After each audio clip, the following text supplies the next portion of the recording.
Today I want to move past the soft, sentimental version of angels. Not the artwork, not the vague comfort, but the actual structure of how angels operate. Because if angels are real, and if heaven is real, then their activity would not be random. It would follow order, it would follow law, it would follow something intelligent. One of the most confronting ideas in Secrets of Heaven by Emanuel Swedenborg is this. Angels are powerful, but they are not autonomous. They do not act independently from divine order. They are not spiritual freelancers. They are expressions of divine love and wisdom working through structure. That changes everything. It means angels are not here to rearrange reality based on preference. They are here to uphold what supports eternal good. So, what does that actually mean? First, angels influence the inner life, not the outer stage set. They work at the level of affection, desire, inclination, thought. When you feel a pull toward patience instead of retaliation, toward truth instead of distortion, toward courage instead of collapse, that is the terrain that angels operate in. They do not override your thinking, they gently incline it. Swedenborg describes this as an influx, a flowing in. Divine love flows through angels. Angels, in turn, are connected to human beings whose inner states align with them. Which means angels are not assigned randomly. They are connected through likeness. If a person is working toward kindness, honesty, growth, humility, they are aligned with angelic societies that live in those same qualities. The connection is not sentimental, it is structural. Like attracts like. Second, angels respond to openness. This is where prayer becomes misunderstood. Prayer is not persuasion, it is positioning. When someone prays in sincerity, what they are really doing is shifting their internal state towards receptivity. They are making room for higher order influence. Angels can only act when there is alignment with divine order. They cannot force goodness into closed will. Freedom is protected at all costs. That is not weakness, that is law. If love were forced, it would not be love. If goodness were imposed, it would not be chosen. Spiritual maturity requires freedom. Angels guard that freedom even while guiding within it. Third, angels protect in ways that are often invisible. Protection does not always look like prevention. Sometimes it looks like limitation. Sometimes it looks like redirection. And sometimes it looks like strengthening your inner life so that harm does not define you. Swedenborg is clear that spiritual beings surround every human being constantly. Both benevolent and destructive influences exist. What determines which influence is strongest is the person's dominant love. This is not about fear, it is about awareness. When someone consistently chooses resentment, domination, deceit, they align themselves with spiritual communities that embody those states. When someone chooses charity, sincerity, and truth, they align with angelic communities. Again, this is structure, not mood.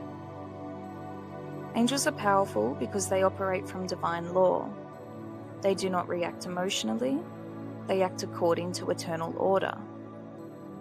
They strengthen conscience, they illuminate consequences, they increase clarity when confusion is chosen honestly rather than stubbornly. And here is something that often gets missed. Angels do not experience power as control. Their power is usefulness. In heaven, greatness is measured by service. The more an angel loves serving others, the more light and joy they experience. Authority flows naturally from depth of love, not position. So when we talk about powerful angels, we are not talking about domination. We are talking about beings completely aligned with divine good. They are stable, they are ordered, and they are purposeful. And they are active. Every thought you think is not generated in isolation. Human consciousness exists in connection with the spiritual world. Swedenborg describes a constant interaction between inner human life and angelic societies. This does not mean angels are whispering instructions. It means your inner life is not sealed off from heaven.